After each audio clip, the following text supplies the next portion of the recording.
Donc Bruno Leroux, directeur de la Fédération de Clair. Juste un petit complément par rapport à la question qui a été posée sur l'impact du photovoltaïque. En fait, ce qu'il faut bien comprendre, c'est que bien souvent, malheureusement, on implante des panneaux photovoltaïques sur des milieux naturels. Donc on artificialise, encore une fois, un milieu naturel qui n'a pas besoin d'être. Et sachant que pour moi, quand même, il y a suffisamment de surfaces qui sont déjà urbanisées ou goudronnées ou bétonnées pour installer du panneau photovoltaïque. Quand on compte le nombre de parkings qui sont équipés dans le département de panneaux photovoltaïques, je trouve ça assez scandaleux. On peut les compter sur le doigt d'une main, je pense, à mon avis. Une étude nationale vient de sortir, elle nous a été présentée en DDTN ce jour dernier, démontre qu'on peut arriver à réaliser les objectifs de développement du photovoltaïque sans installation en sol naturel ou agricole, uniquement en toiture, ombrière, etc. Après, un deuxième complément aussi, c'est que voilà, depuis quelques années, en fait, la loi a imposé un certain nombre de mesures, alors ce qu'on appelle communément les mesures ERC, éviter, réduire, compenser. Donc, dès qu'on a un projet qui porte atteinte à des espèces protégées, donc on va chercher à éviter d'abord, ensuite on va chercher à réduire les impacts, et enfin on va compenser. Malheureusement, on assiste de plus en plus à une certaine dérive, et en fait l'évitement, il est de plus en plus rare, la réduction, pareil, et par contre on va tout de suite sur la compensation. Compenser par rapport à une perte de biodiversité, c'est loin d'être évident. Donc on assiste malheureusement à cette dérive, et notamment sur certains projets comme le photovoltaïque et l'éolien, c'est un handicap qu'on a, y compris dans des milieux extrêmement ruraux.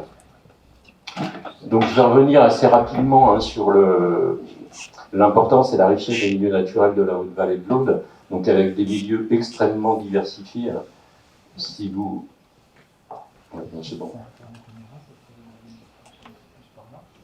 C'était pour voir la déco. Donc des paysages, bon, les autres intervenants ils en ont déjà parlé, mais des paysages extrêmement variés.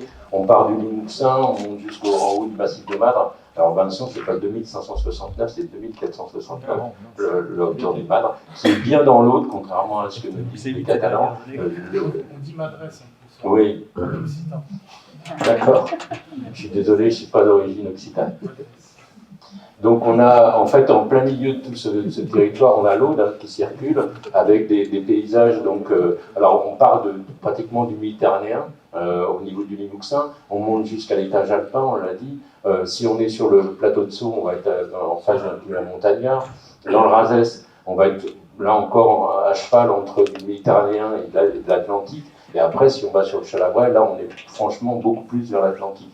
Donc c'est ça. Plus donc, des climats extrêmement variés, une géologie, si on vous montre une carte géologique du territoire de la Haute-Vallée, c'est assez surprenant, quoi. On a un paysage géologique qui est absolument stupéfiant, et tout ça va faire en sorte qu'on a une richesse de biodiversité qui est absolument exceptionnelle.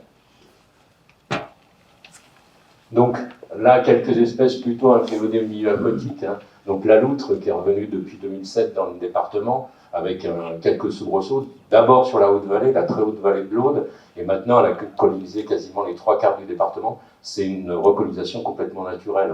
Il n'y a pas eu en France de lâcher de loutre. C'est des populations qui viennent soit du Massif central, soit d'Espagne. En fait, on a pu analyser 2 spécimens qui ont été tués parce que la principale cause de mortalité chez la loutre, c'est les accidents routiers. Donc un spécimen qui avait été trouvé dans les gorges d'Alette, et donc la provenance génétique nous démontrait qu'elle venait du Massif central. Un autre, plus récemment, l'année dernière, une jeune femelle qui a été trouvée sur la commune de Serres, et donc en fait, elle était d'origine espagnole. Donc on a bien ce chevauchement des populations, une grosse dynamique au niveau national, et donc une espèce qui recolonise un peu partout. Alors je vais peut-être passer une idée reçue, la loutre n'est absolument pas un bioindicateur des milieux aquatiques. En fait, les loutres, on les retrouve y compris dans la basse vallée du Rhône, dans des milieux qui sont extrêmement pollués. On ne sait pas au jour d'aujourd'hui quel va être l'impact sur l'espèce de ces milieux pollués. Il y a déjà plusieurs études qui ont démarré pour voir à terme, puisque comme c'est un grand prédateur, donc elle est complètement en haut de la chaîne alimentaire, on va voir avec ces études quel est l'impact. Notamment, je pense à la fécondité de l'espèce, puisque en fait, un certain nombre de produits, notamment des résidus de médicaments, peuvent avoir un impact très fort sur sa fécondité. Donc, différentes espèces, encore une fois. Donc, en haut à droite, le décement des Pyrénées, donc c'est une décème dont je m'occupe depuis déjà pas mal de temps. Donc, alors, contrairement à son nom, ce n'est pas un endémique des Pyrénées, puisqu'on va le retrouver sur une extrême moitié nord de l'Espagne, sur la partie Pyrénées française, mais aussi au nord du Portugal. Donc, il y a la chaîne Cantabrique. Donc, c'est un petit mammifère insectivore de la famille des taupes, quasiment aveugle, donc muni d'une trompe préhensile qui va lui permettre d'aller chercher des invertébrés aquatiques, les larves invertébrés aquatiques qui sont dans l'eau, et donc cette trompe est bien préhensile. C'est un très bon indicateur, lui, par contre, de la qualité de l'eau, puisqu'en fait, on sait qu'il se nourrit d'invertébrés qui sont vraiment les signes d'une eau de très très bonne qualité, et donc sa présence nous permet quand même de démontrer que la rivière est en très bon état. C'est malheureusement une espèce en très forte régression, malgré tous les programmes d'action qui sont en cours, aussi bien en France qu'en Espagne. Le décement des Pyrénées en France fait l'objet jusqu'au 31 décembre, mais après il sera suivi par une autre opération d'un programme LIFE européen. Et là, c'est l'Europe, du côté français, a injecté plus d'1 million d'euros pour la sauvegarde de cette espèce. Donc, une espèce très très intéressante et encore une fois, donc très très menacée. Sur le territoire de la Haute-Vallée de l'Aude, on l'avait jusqu'à Quillan, on l'avait sur la Boulzade, on l'avait autrefois sur le Blot, sur la Glie, et enfin sur le haut du Rialcès. Après, un peu plus loin, on l'avait sur l'Orbieu. Alors, tous les sites de basse altitude, alors l'Orbieu, la Glie, et le Rialcès sur Arques, ces 3 sites de présence, l'espèce a disparu. Donc on voit bien l'impact que peut avoir un certain nombre de modifications, notamment je pense des régimes hydriques des cours d'eau, où en fait ces espèces-là qui sont vraiment en limite d'aire de répartition parfois, peuvent être amenées à disparaître. Donc rapidement, donc des espèces intéressantes parce qu'un féodé au milieu humide, donc que ce soit la grassette, que ce soit les lignes négrettes, et puis enfin des espèces un peu phares aussi, donc le Sympetrum flaveolum, c'est une libellule, je m'excuse du nom, et puis l'écrevisse à pattes blanches, hein, elle aussi extrêmement menacée par toutes les écrevisses invasives, donc notamment les américaines, au sens large, puisqu'il y a plusieurs espèces d'américaines. Donc par contre, on a encore, notamment dans les corbières, des sites assez extraordinaires de présence de l'écrevisse à pattes blanches avec des belles densités de présence de l'espèce. Alors là, beaucoup plus de milieux secs, hein, donc on a beaucoup d'espèces. Je n'ai pas tous les chiffres en tête, hein, mais au niveau des papillons, Vincent en a parlé un peu, il a parlé notamment du Maculinea, mais en fait on a, par rapport au cortège qu'on peut rencontrer en France, on a quand même une majorité des espèces qui sont présentes dans le département de l'Aude, et notamment dans la zone de montagne. Je reviens vite fait sur le Maculinea, et ça vous montrera l'importance aussi de tout le fonctionnement d'un écosystème. En fait, un Maculinea, il y a plusieurs espèces, il y a 3 espèces en fait, et donc il lui faut une plante haute et aussi une fourmi. Parce que donc le papillon adulte va aller pondre sur la plante haute, donc la chenille va se développer sur la plante haute en la mangeant notamment, et ensuite elle se laisse tomber à terre, et elle va être embarquée par une espèce de fourmi très très particulière, qui est liée aussi au papillon, et donc c'est la fourmi, pensant que c'est une larve de fourmi, qui va l'élever dans la fourmilière.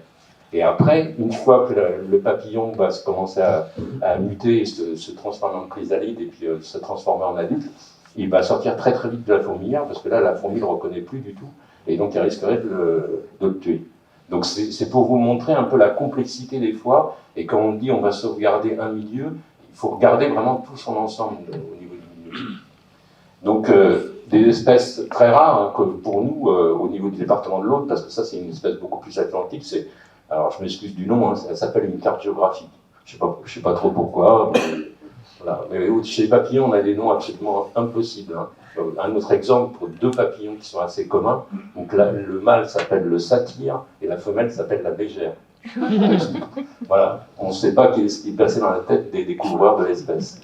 Donc, encore une fois aussi, au niveau des orchidées, bon là c'est un peu ma passion, mais en fait sur l'Aude, on a quasiment maintenant aujourd'hui découvert 90 espèces différentes. Sur en gros 130 ou 140 espèces qu'on a en France, c'est absolument extraordinaire.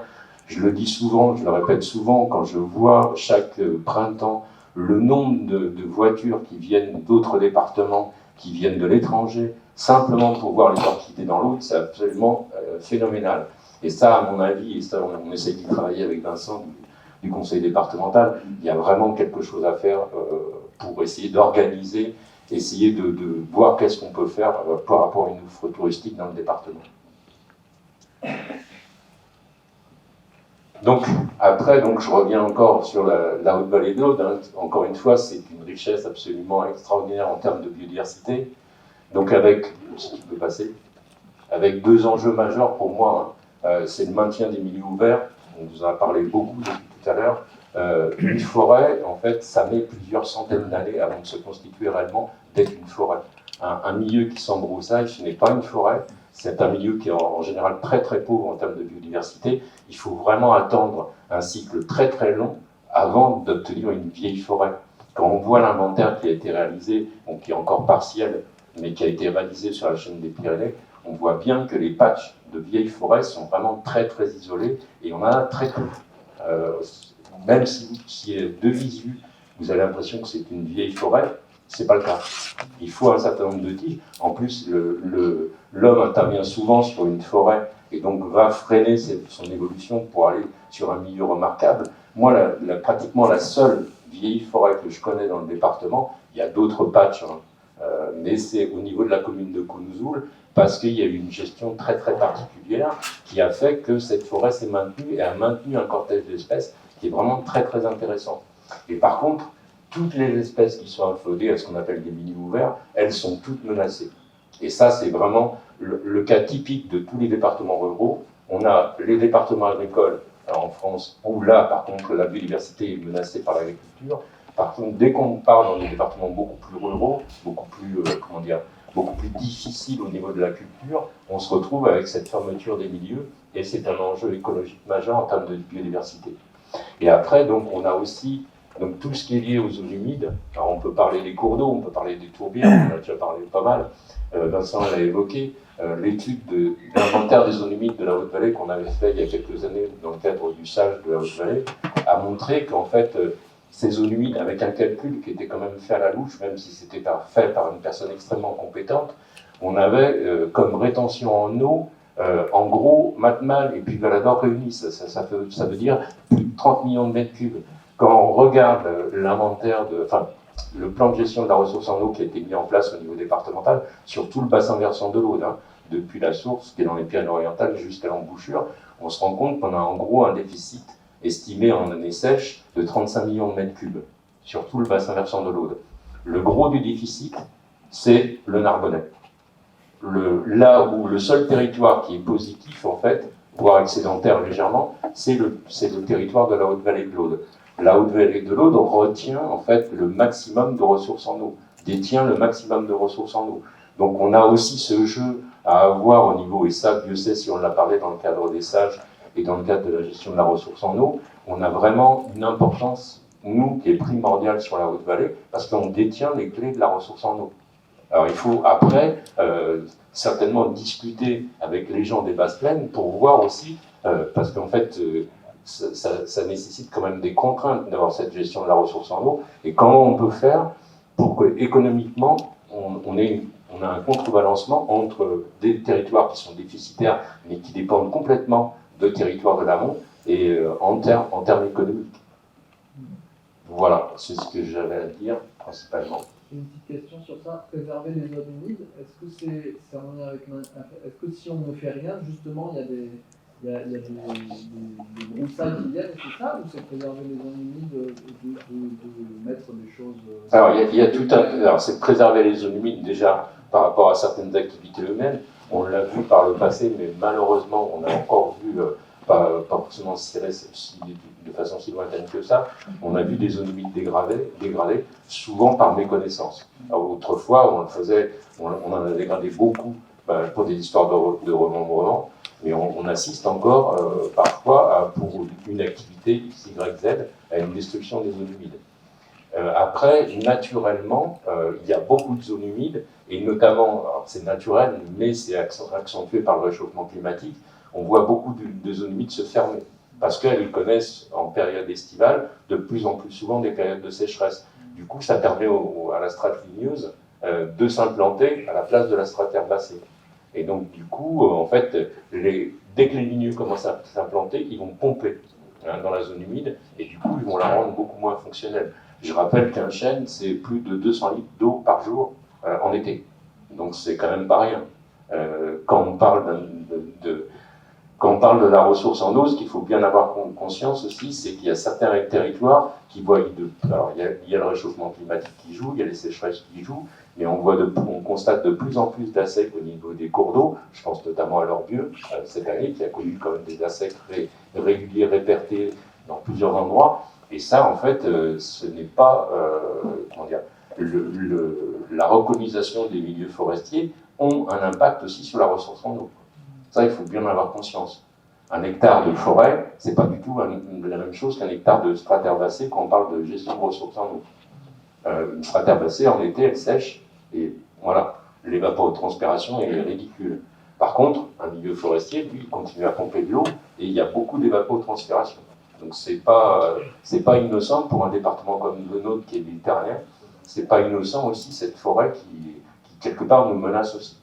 Justement, s'il y a évapotranspiration, ça participe aussi à la création du courant hydrique.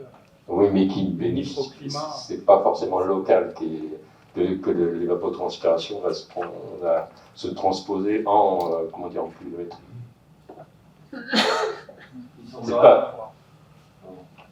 Il semblerait quand même que la présence des arbres en quantité favorise au niveau des nuages un phénomène qui oui, bien sûr. Mais après, il faut tout peser. Je ne dis pas qu'il faille couper toutes les forêts, c'est pas ce que j'ai voulu dire du tout. Mais en fait, il faut vraiment, à l'échelle d'un territoire, se poser la réflexion, se poser la question. Et encore une fois, ce qu'il faut bien voir, c'est est-ce qu'on est face à une vraie forêt ou est-ce qu'on est face à une zone qui est plutôt en train de s'embroussailler. Et là, quand on regarde certains paysages, on n'est vraiment pas dans un milieu forestier constitué. Par rapport à la ressource en eau aussi, on est souvent aussi, l'eau est privatisée. Et je voudrais parler de l'exemple, par exemple, des sources d'Alette-des-Bains. Parce que les sources d'Alette-des-Bains, elles appartiennent à qui? À Alette, ou alors la nappe phréatique, elle est très grande. Je n'ai pas idée de la grandeur de cette nappe. Mais évidemment, il y a beaucoup d'entreprises privées qui ont qu'une idée en tête, c'est de privatiser, de mettre en bouteille de l'eau, qui, à mon avis, est un bien commun. Dans ce que tu as dit aussi, problème climatique, la Haute-Vallée est assez riche en eau, mais il faudrait, c'est vrai que cette propriété des nappes phréatiques, qu'est-ce que ça veut dire? Et je veux dire, il faut défendre vraiment les intérêts publics de l'eau par rapport aux intérêts privés. Et je voudrais savoir si tu as une idée de la grandeur de cette nappe phréatique d'Alette. Non, aucune idée. Moi, je sais pas Boris. En fait, ce que je sais par contre, c'est que ça doit être une nappe extrêmement importante dans la mesure où son temps de retour entre le moment où la pluie tombe en surface et le moment où elle ressort est quand même extrêmement long. Et quand je dis long, je pense j'ai pas le chiffre, donc je ne voudrais pas avancer des bêtises, mais je crois que c'est plusieurs milliers d'années. Juste pour rebondir sur ce qui s'est dit, il y a 2 ans, à Rennes-les-Bains, c'est un chercheur de Montpellier, un hydrologue, ou je ne sais pas comment on peut l'appeler, qui était venu pour parler des eaux thermales, mais il a aussi parlé de la richesse de la ressource, évidemment, de la Haute-Vallée par rapport à les réseaux souterrains. On peut parler des réseaux aériens, réseaux souterrains, tout est interconnecté. Ce qui tombe forcément, ça s'infiltre sur un temps plus ou moins long, et ça va alimenter ces grandes réserves. Effectivement, il a dit, nous étions sur une pépite à nord, qui était convoitée par tout ce qui revenait de Lézignan et ainsi de suite. Il y avait des références à Moutoumé, parce qu'il avait beaucoup parlé de ça. Il y avait, on va dire, c'était très convoité pour les zones urbaines. Nous sommes en Haute-Vallée. C'est une richesse, donc on ne voit pas, elle est sous nos pieds. Effectivement, il y avait une réunion dernièrement organisée par la mairie d'Alette, où l'industriel a dit, moi c'est une phrase que je ne vais pas près d'oublier, il y a des capacités en milliards de mètres cubes, c'est-à-dire que, donc, si on pompe d'un côté par effet éponge, ça va déséquilibrer l'ensemble, donc il y a quand même un danger latent qui est là, qui attend qu'il se passe quelque chose, parce qu'il y a une promesse d'argent et de rendement économique, au détriment d'une vaste zone, et dont l'objet, évidemment, en pompant cette ressource, va déstabiliser tout l'ensemble. Voilà, donc c'est un sujet aussi abordé peut-être dans le cadre de ce chantier auquel nous participons. Après, j'ai d'autres questions, c'est un mode tiroir. Peut-être tu peux dire comment. Non, mais comment enfin, c'est contrôlé. moi, je rejoins les intervenants. En fait, je le dis souvent en réunion et dans certaines instances. Pour moi, les milieux souterrains, et notamment ce qui est féodé au milieu classique, sont des milieux orphelins. On n'a pas de gestionnaire de ces milieux et malheureusement, on est à la merci du grand n'importe quoi. On peut avoir demain des forages faits. Il y a beaucoup de gens qui lorgnent sur ces ressources. Hein. On a le plateau de Sceaux qui est quand même, on sait, comme sous le plateau de Sceaux, on a une ressource en eau qui est absolument extraordinaire. On a plusieurs résurgences qui sont liées à ce plateau de Sceaux. On a Fontestorp qui est en Ariège, on a les sources du Blot sur Puvert, on a Fontmort qui est à l'entrée du défi de Pierris. Comme vous voyez, il y a 3 jours, ce que dit Fontmort, c'était quand même sérieusement costaud, quoi. On parle en dizaines de mètres cubes secondes, quoi. C'est pas rien. Et tout ça, on a une grosse ressource. Le karst des Corbières, c'est la même chose. Hein. Et en fait, il y a beaucoup de personnes qui lorgnent sur cette ressource en eau. Attention, c'est pas une ressource en eau qui est inépuisable. Donc je vous rejoins. Malheureusement, il faudrait vraiment qu'on prenne conscience qu'il faut vraiment gérer ces milieux. En fait, on a des outils au niveau national, que sont les SAGE, les schémas d'aménagement et de gestion des eaux.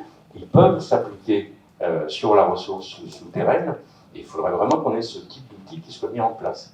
Parce que sinon, on est à la merci du grand n'importe quoi. Il n'y a pas d'exemple. Il n'y a pas d'exemple au niveau national ou international de... Il y a très peu, parce qu'en fait, quand ça a été mis en place, c'est vraiment parce qu'il y a une pression qui est devenue extraordinaire dessus. Donc dans les grosses zones urbanisées, je pense notamment au Montpellierin, je ne sais plus comment ça s'appelle cette zone, je ne vais pas dire une bêtise. Donc là, il commence à y avoir des prémices de gestion. Mais là où il y a très peu de pression, parce qu'il y a a priori pas forcément d'enjeux identifiés immédiats, là on a la merci de tout. Je rappelle aussi qu'en fait il y a eu quelques, même si c'est des secrets de polichinelle, il y a un certain nombre de communes de l'Ariège, et je pense notamment à La Blanais, qui lorgnent énormément sur le karst du Pays de Sceaux. Parce que en fait ils commencent à avoir des problèmes de ressources en eau, donc ils lorgnent sur le karst du Pays de Sceaux. Dans les PO, je pense que ça ne m'étonnerait pas que notamment toute la plaine du Roussillon, qui a besoin quand même d'énormément d'eau, lorgne aussi sur le karst des Corbières.